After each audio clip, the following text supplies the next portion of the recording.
This is Gail Anderson. This is Mentoring Moments for Moms. Glad you joined us, or if you're watching the replay, thank you. Really appreciate you following what we're talking about. We've done a lot of topics, and if you go to YouTube and look for Mentoring Moments for Moms, then you can find all the scopes that I've done. All of them are saved on there. Today is number 162, so if you're interested in health, marriage, a lot of parenting, just go to my YouTube channel and check out the different scopes. Most of the scopes are around 10 to 15 minutes, but there are exceptions. Today probably won't even be that long. But we've been talking lately about boundaries for kids. And we said last week that boundaries are only there if you are actually following through to show that those boundaries exist. Because if you say one thing and don't follow it up with reinforcement or consequence, then the boundaries are not there at all. There are no boundaries. So today we're going to talk about some ways to reinforce those boundaries. There were some questions asked last week about using consequences, and so that's kind of what I'm going to focus on today. But the first thing I want to focus on is rewards. I love training the behavior of kids in a positive way in the first place. Trying to get them to do something new, not something that's hurting someone or damaging property, but training another kind of behavior. You can train them with positive reinforcement, and I've done some other scopes on that. I have a list of positive reinforcers that's actually in my Mentoring Moments for Moms link, so you can see some of those ideas, just a big dump of ideas from people of all the different types of reinforcers that they like to use. Of course, you're going to take your child's age into consideration and all of that, but reinforcing their behavior, saying something positive, doing something positive, or giving them a reward or reinforcement or a star or something is going to help the behavior to continue. Now we want to talk about how you can get rid of the behaviors that you don't want. And that's using some kind of negative reinforcer. So today we're definitely going to talk about natural and logical consequences. Those are two different things. And of course, we could talk about discipline too, but I don't usually talk about that on scope. But you can email me and I will send you some information on that. My email is in the profile on Periscope. I'd also love to hear anything that you want to hear about that we haven't addressed already. So today, if you like what we're talking about, please tap on the screen, give me some hearts, and if you want to share this broadcast with those who are following you, just swipe to the right and you can share it. So first, we'll talk about natural consequences. A natural consequence is something that happens as a result of their behavior.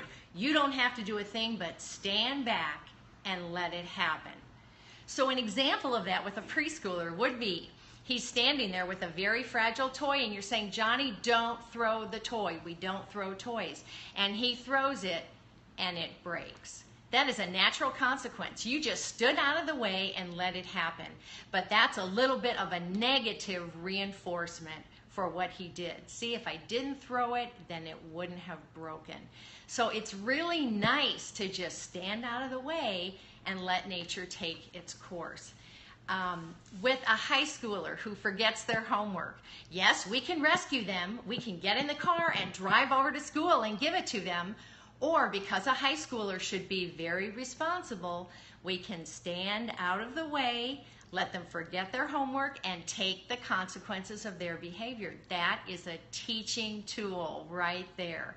So the natural consequences are just standing out of the way and letting nature take its course, not rescuing our kids. And they can be so helpful with teaching. Oh my gosh, fantastic. With a school-age child, if a school-age child, let's say, is running on the sidewalk, and you're like, Johnny, don't run. We're not supposed to be running. This is not a good place to run. We can run in the grass, but not on the sidewalk. And he falls and scrapes his knees and his elbows, and he's crying and bleeding. That is a natural consequence. You feel bad. You don't want him to hurt. You take care of the situation, but it's a natural consequence for what he did. Okay, let's talk just a little bit about logical consequences. I can give you a few examples here.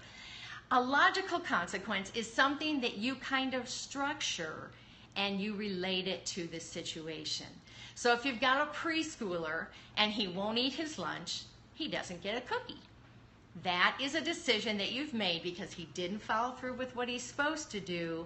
You're relating it to, okay, if you didn't have enough of the regular nutrition, you can't have the sweets for dessert. So it's a logical consequence, but it is related to what you did. If you said because you didn't eat your lunch, you have to go to bed 30 minutes early tonight, that is not related. That's a totally different consequence. And I do believe that when you relate those things to their behavior, it helps it sting a little bit more and it helps them remember. So this is why logical consequences are good. If you have any questions or behaviors that you specifically want me to address, go right ahead and put that up on the screen, type it in, or you can also email me on that. Okay, a school-age child leaves his bike on the grass. Let's say he's 9 or 10 years old. He knows better. It's supposed to be in the garage at night, and he leaves it out on the lawn. Okay, a logical consequence for that would be if you do that, then you can't use your bike for X number of days. Depending on his age, depending on how often he does this, if it's been happening and happening and happening, of course you need to make that time longer. The first time it might be you can't use it tomorrow. So that's the logical consequence for that. How about a high schooler that stays out past curfew? A logical consequence to that would be he loses the privilege of going out for a time. That would be like grounding him. And that, again, is based on, is he characterized by this? Is he doing it all the time? Does he make an effort to be there? Were there some really, really extenuating circumstances? So those are things to keep in mind. Again, the reason for using consequences to teach is that it helps the child to learn appropriate behavior. And these are great teaching tools that you should start using when your kids are young, and you'll be using them even more as they get to 9, 10, 13, 14. They become very effective then. Sometimes we might want to give our children grace. That is okay, especially if he's never done this before. But you have to realize that it may take longer to teach if you keep giving grace for that specific behavior. So again, if you want to look at all my other scopes, go to YouTube, Mentoring Moments for Moms. And if you want to be alerted of new scopes, just follow me on YouTube. Thanks for watching today. Hope you're having a wonderful day. Bye-bye.